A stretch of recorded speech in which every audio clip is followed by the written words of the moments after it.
Dia menyampaikan lagi. Dia bilang begini, ini empat mata. Pak Menhan, boleh nggak ini saya anggap etis. Boleh nggak Amerika itu melintas wilayah Indonesia tahun 2025? Boleh nggak melintas wilayah Indonesia apabila kami ingin melintas untuk keperluan-keperluan tertentu yang mendesak. Akan tetapi, kami akan ikuti peraturan yang Anda keluarkan. Itu diucapkan saya secara lisan pada saya. Tadi saya jawab, izinkan saya menjelaskan mengenai hubungan dengan Amerika Serikat. Bapak-bapak dan ibu, saya abaikan hoax. Saya tidak mau kasih komentar. Tapi saya mau cerita kenyataan.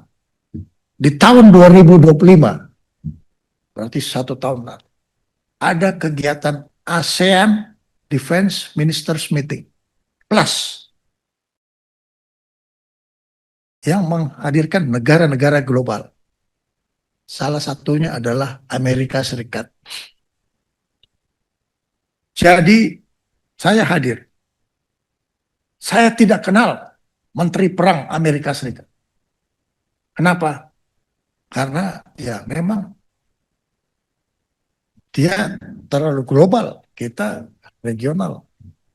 Tetapi pada waktu itu dia minta pertemuan bilateral dan empat mata dengan saya. Ini saya baru cerita sekarang kepada bapak-bapak dan ibu-ibu karena ada relevansinya. Jadi pada saat ketemu saya bilateral, dia bilang, Menteri Pertahanan Indonesia, kami dukung pembangunan kekuatan pertahanan di Indonesia. Karena kami tahu bahwa itu tadi tepat defensif aktif terus keluar. Dia pelajari strategi defensif aktif. Dia pelajari itu. Anda tidak ofensif. Anda hanya jaga. Anda punya halaman dan rakyat. Dan Anda siap kalau diserang, siap untuk mempertahankan diri. Saya dukung. Itu yang disampaikan tersirat pada waktu itu ke saya. Kemudian dia menyampaikan lagi. Dia bilang begini, ini empat mata. Pak Menhan,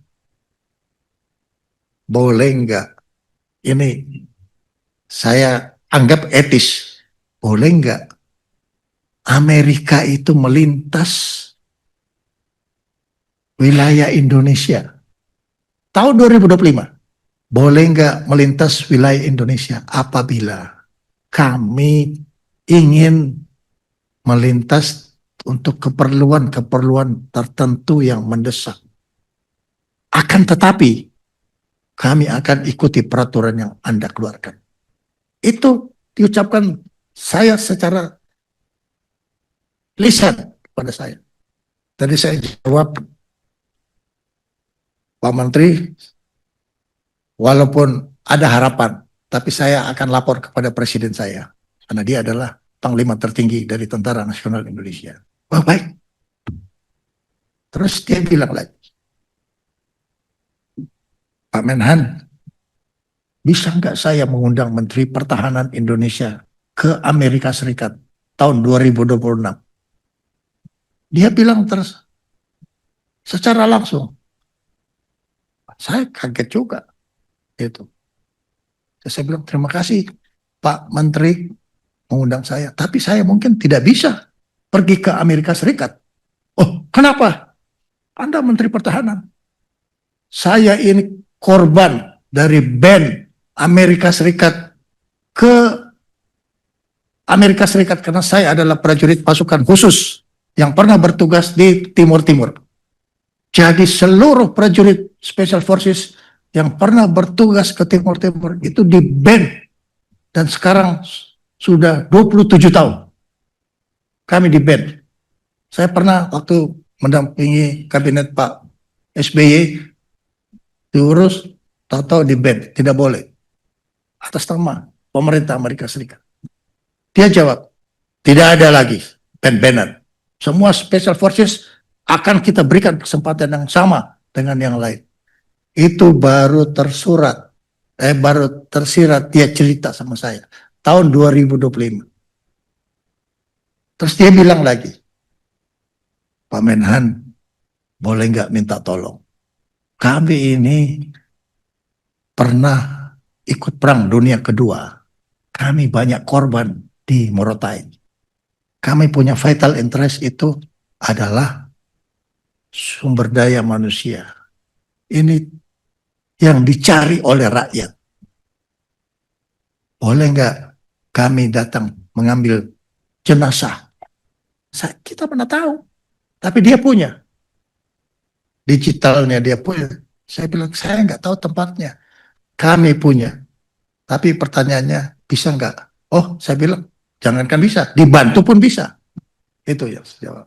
Nah, itu berlangsung di 2025. Tapi dia bilang, nanti 2026 akan Anda lihat. Tahun 2026, bulan Februari, dia mengirim special assistant. Special assistant. Special assistantnya itu datang, ketemu saya, membawa surat dan membawa usulan bahwa kami ingin mengundang dan kami ingin membahas kemungkinan kita bisa melintas dari udara.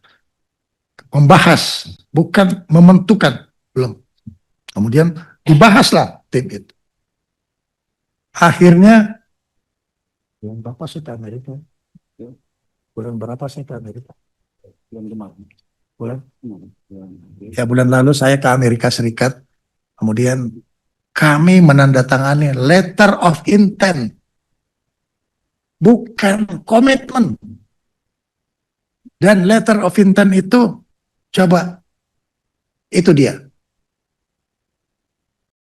Letter of intent itu, yang pertama adalah menghormati integritas dan kedaulatan teritorial. Yang kedua, diperlukan mekanisme dan standing operating procedure kalau kita setuju. Dan konsisten dengan hukum dari masing-masing negara. Ini sudah ada. Kita kalau latihan, kalau dia ada luka, kita kembalikan. Ini adalah letter of intent. Bukan letter of commitment. Jadi kami tidak bikin komitmen apa-apa dengan Amerika Serikat dalam hal udara. Tidak. Kami mempertahankan konstitusi dan kami mempertahankan kita punya kepentingan nasional. Dan dalam defense cooperation, kita ada prinsip mutual benefit dan mutual respect. Ini semua ada di dalam tiga itu. Nah, jadi, Bapak-bapak dan Ibu sekalian, begitu pentingnya kami menjaga national interest di dalam berhubungan dengan negara global. Dan dia menghormati kita. Selain itu, dia menambah manfaat terhadap hubungan kepentingan defense cooperation kita. Dia jadikan namanya defense POW, prisoner of war, MIA itu mission in action, accounting agency. Jadi kita menangani sisa-sisa jenazah personel, menghormati kedaulatan, kita hormati bersama, kita bantu, dan dia yang biayai, bukan kita. Gitu. Dan ini hanya berlaku 5 tahun. Setelah itu selesai. Gitu. Nah, ini yang kita lakukan. Jadi saya tanda tangan letter of intent, kemudian dirjen saya menandatangani defense agreement ini. Gitu. Namanya Major Defense Cooperation Partnership. Ya, kita perlu tahu lah. Amerika dia pengen namanya jangan Defense Cooperation lah. Gantilah. Apa sih nama? Yang penting tidak merubah makna. Gitu. Dia bilang Major Defense Cooperation Partnership. Oke. Tapi apa isinya? Modernisasi militer. Dan tidak lagi bicara peralatan militer. Kalau yang lalu, saya kira bapak-bapak dengar. Sekarang tidak lagi bicara peralatan militer. Karena waktu saya dulu ditanya waktu di Malaysia, saya bilang kemahalan, masa lebih mahal dari Eropa. Hanya dia tidak lagi bicara. Kemudian dia mau tingkatkan kapasitas pendidikan dan latihan kita. Jadi sekarang semua special forces boleh, termasuk yang senior-senior itu menjadi inspirator di sana. Kemudian pengembangan latihan, fasilitas latihan. Dia juga ingin terlibat di Morotai karena dia ada sejarah dulu di, saya kira makna kita maklum juga lah, sama dengan kita dengan peta, kita juga ada sejarah dengan Jepang. Dan dia juga ingin latihan di Kalimantan Utara. Ya, ini urusan Panglima untuk Special Forces. Dia menawarkan, dan ini tidak ada di negara ASEAN. Dia menawarkan, bagaimana kalau pemeliharaan C-130 di seluruh Asia, saya pusatkan di Indonesia atas biaya kami. Saya lapor Bapak Presiden, kasih Kertajati.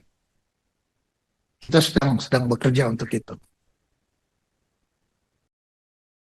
Dan yang paling penting adalah latihan gabungan Super Garuda Shield yang kita kerjakan.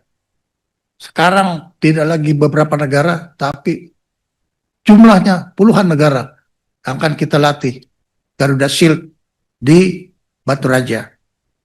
Selain itu ada kerjasama intelijen antara kementerian sampai ke tingkat operasional. Dan itu penandatanganan letter of intent, overflight clearance. Jadi ini yang paling penting untuk menghilangkan hoax-hoax itu. Jadi saya tidak bisa jawab hoax itu pada waktu saya belum berangkat. Saya jawabnya ke sini. Masa saya mau jawab ke media sosial?